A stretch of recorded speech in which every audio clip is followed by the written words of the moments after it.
Hello, I'm Joshua Brown from howtobecome.com, a leading interview training company that has helped millions of candidates worldwide prepare to pass their job interviews.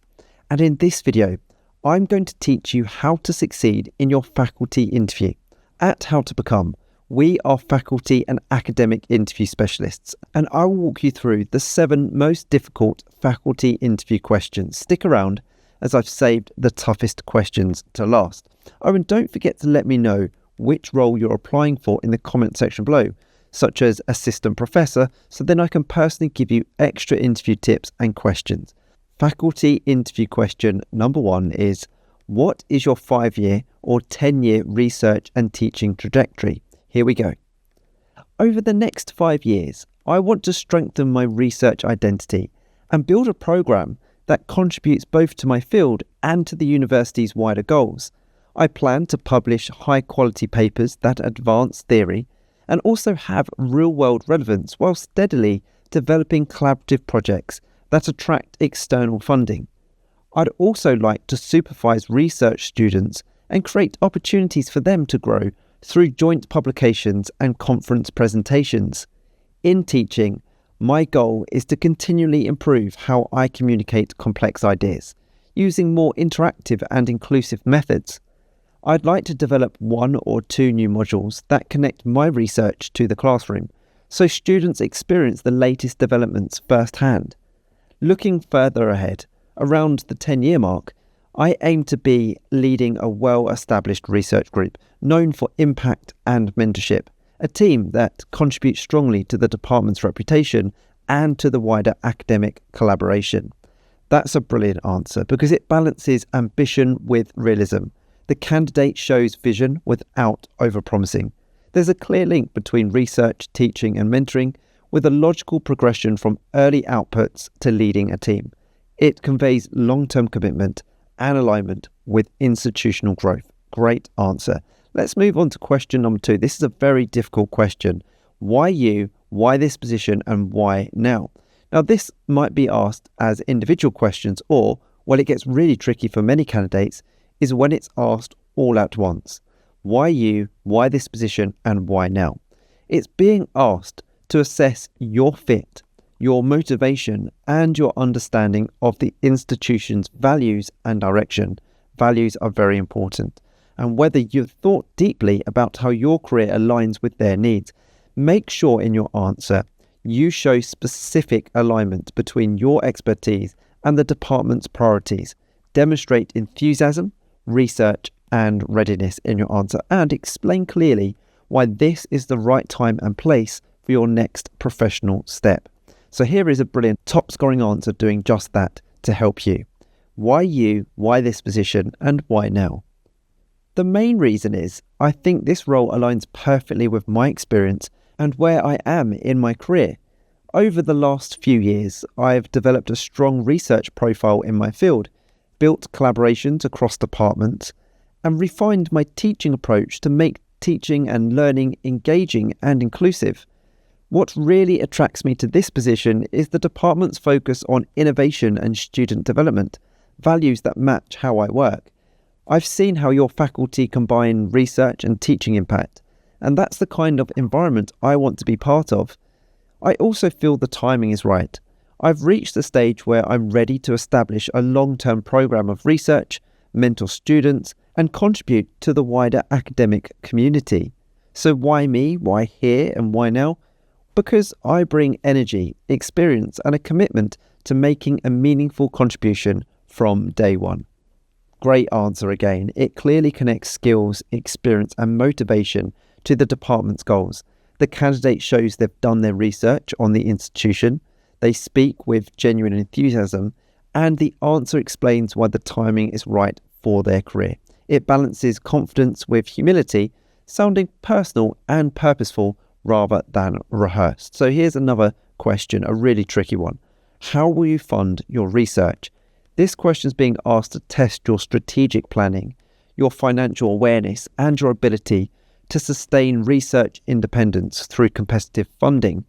Therefore, make sure you outline a multi-tiered funding strategy in your answer. Small seed grants first, then larger external bids.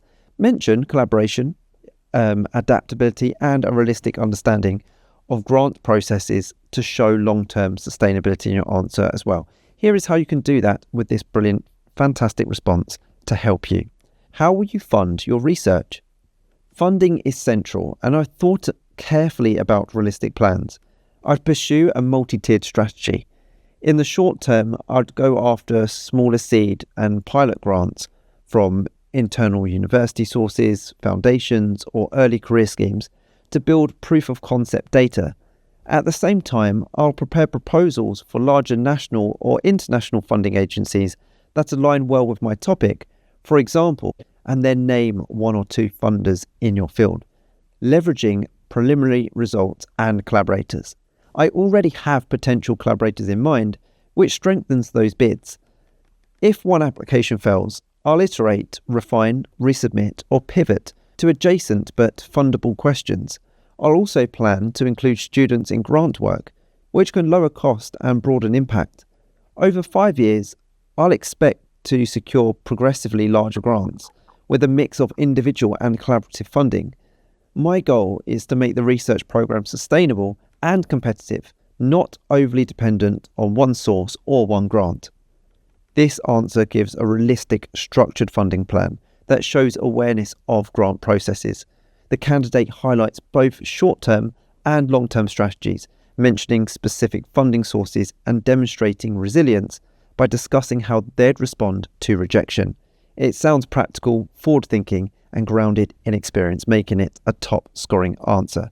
Now, don't go anywhere, as I still have plenty more interview questions and brilliant answers to give you, those 7 most difficult faculty interview questions. But when you're ready, and only if you want to, you can click that link in the top right-hand corner or in the pinned comment below the video at any point during this training. It will take you through to my website, howtobecome.com, where you can download my top 30 faculty-style interview questions and answers suitable for all job roles to give you the edge in your interview. Okay, let's move on to question number 4. Tell us about a time you failed. What did you learn? Wow, a really tricky question, and it's being asked to reveal your resilience, your honesty, and your willingness to learn from mistakes, key indicators of long-term success in academia. Make sure you pick a genuine example in your answer. Take responsibility. Highlight how the experience made you stronger, more reflective, and better equipped for future challenges. And a bonus tip here, when answering any kind of behavioural interview question, a question where you're required to draw on your past experiences, is to structure your answer using the STAR method, STARR. It stands for this. You start your answer off with S for situation. Describe what was the situation you found yourself in. You then move on to T for task and talk about what was the task that you needed to carry out. A is for action. What action did you take to achieve the task? The first R is for result. What was the end result following your actions? Make sure it's always a positive end result. And the final R stands for reflection. What did you learn from this experience, and how does it tie back to the role or to the institution that you are applying for? Here is a brilliant top scoring answer to help you. Tell us about a time you failed. What did you learn? A few years ago, I submitted a grant proposal that wasn't funded, which at the time felt like a real setback. The situation was that I was leading my first major application and wanted to secure independent funding. My task was to coordinate collaborators and present a compelling case for the project's impact. I later realised the proposal lacked a strong methodological plan, so my action was to seek detailed feedback from reviewers and mentors, attend a grant writing workshop, and rework the proposal to clarify the research design. The result was that the revised submission was successful, and the experience actually improved how I now write and review proposals for others. Reflecting on it, that failure taught me resilience and the value of constructive critique. I know that at this stage, persistence and learning from feedback are essential qualities that I'd continue to bring to this role. This answer works really well because it follows that STAR structure perfectly and uses a relatable academic scenario, a rejected grant. The answer shows ownership, reflection and growth, avoiding blame or defensiveness. That's really important. Take ownership. It demonstrates resilience, a key faculty quality, and ends on a positive, forward-looking lesson. Let's move on to question number 5. How will you balance research, teaching, mentoring, and service? This question is being asked to evaluate your time management, your self-awareness, and ability to prioritize competing demands within a faculty workload. Make sure in your answer, therefore, you show that you plan strategically and sustainably. Mention how you schedule key tasks, integrate mentoring with research, and set boundaries to maintain quality and avoid burnout. Here's a brilliant response to help you.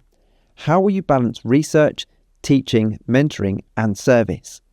That's something I've given a lot of thought to, because balance is key to being effective in a faculty role. I tend to plan my work around clear priorities rather than trying to do everything at once. Research and teaching come first, so I block time for writing, data work, and supervision early in the week, and keep teaching preparation and feedback consistent so students always get timely support. I found that good organisation, like batching admin tasks and using digital planning tools, keeps service duties from becoming overwhelming. When it comes to mentoring, I see it as part of my research and teaching rather than something separate. I like involving students in projects so that supervision and research progress together. And I'm comfortable saying no to commitments that don't align with departmental goals or student benefit. That way, I stay productive, support others well, and contribute meaningfully across all areas. This is a great answer that demonstrates strong time management and self-awareness, showing how the candidate prioritizes without neglecting any area. The mention of planning tools, boundaries, and integrated mentoring reflects maturity, and it reassures the panel that the candidate can thrive under pressure while maintaining quality and well-being. Question number 6. How will your research or teaching fit into our department or institution? Really tricky question, and it gets asked to test whether you've done your homework and if you can add value to the department's existing research and teaching strengths. Make sure in your answer you're specific about how your expertise complements theirs, and mention collaboration, opportunities, new course ideas, and your ability to enhance reputation and student experience. Here is a brilliant top-scoring answer to help you. How will your research or teaching fit into our department or institution? I've looked carefully at the department's current work and can really see how my experience complements it. My research focuses on digital learning and student engagement, which aligns well with your strengths in educational innovation. Rather than overlapping it too much, I think my work would add a new dimension, especially through data-driven approaches to teaching design that could connect existing projects and open up new collaborations across education and technology. In teaching, I'd be keen to contribute to your core modules in research methods and academic skills, while also developing a new course on evidence-based teaching, value practice, real-world learning. So I'd bring that into sessions through case studies, collaborative projects, and guest speakers from partner institutions. Overall, I see myself fitting in as a collaborative colleague who builds on your strengths while helping the department grow in new and complementary directions. This is a great answer. It's tailored, specific, and collaborative. Let's move on to question number 7, a really tough one. What reservations do you have about this position? Wow, that's tricky. And it's being asked to gauge your self-awareness, your honesty, and your ability to discuss challenges constructively without undermining your suitability. So make sure in your answer you keep it positive, acknowledge a realistic challenge, then reframe it as an opportunity for growth. Finish by reaffirming your enthusiasm and confidence in succeeding in the role. So how do we do this? Well, here is a fantastic answer to help you. What reservations do you have about this position? To be honest, I don't have any major reservations about the position itself. It's exactly the type of environment I've been aiming for. The only consideration I'd thought about is the balance of responsibilities in the first year, particularly how best to manage new teaching alongside establishing my research. I see that as more of a challenge to plan for rather than a concern. I've already learned to manage multiple priorities effectively, and I know how to make steady progress by setting achievable milestones. I'd also make good use of the support available within the department, mentoring, collaboration, and guidance from colleagues to settle in smoothly. If anything, my main reservation is simply wanting to do the role justice and make a positive contribution as quickly as possible. I'm genuinely excited about the opportunity and confident I can grow in the position. That is a really brilliant answer and a top scoring answer. It turns a potentially risky question into a strength-based answer. The candidate stays positive, showing self-awareness, preparation, and eagerness to learn. They acknowledge a realistic challenge, workload balance, but immediately provide a solution. It closes with confidence, enthusiasm, leaving a strong final impression is a great answer. So those are just some of the key questions that you should be preparing for your faculty interview. But if you want the full list of the top 30 faculty style interview questions plus brilliant example answers to help you pass at your first attempt, then click the link in the top right hand corner or in the pinned comment below for 2 reasons. Firstly, this will take you through to my website, howtobecome.com, where you'll get all of the answers we've covered today, plus a total of 30 expertly crafted responses to the most commonly asked faculty interview questions. Secondly, and as a bonus, I've also included 3 smart questions that you should be asking at the end of your interview on that page to make a lasting impression. It's a powerful resource designed to put you ahead of the competition, so make sure you check it out. I hope you've enjoyed this tutorial. Please subscribe if you haven't already. I'm on a mission to help as many people as possible pass their job interviews, and I can only do that if you are subscribed. Also, hit that like button if you found this useful. It really helps motivate me to create more videos like this for you. If you have any questions about this role or any other job interview, drop them in the comments below. I reply to all comments with tips and advice. And finally, don't forget to connect with me on LinkedIn. The link is in the description. I'd love to connect with like-minded professionals such as yourself. Thank you so much for watching. I wish you all the best in your faculty interview. Have a brilliant day. You've got this.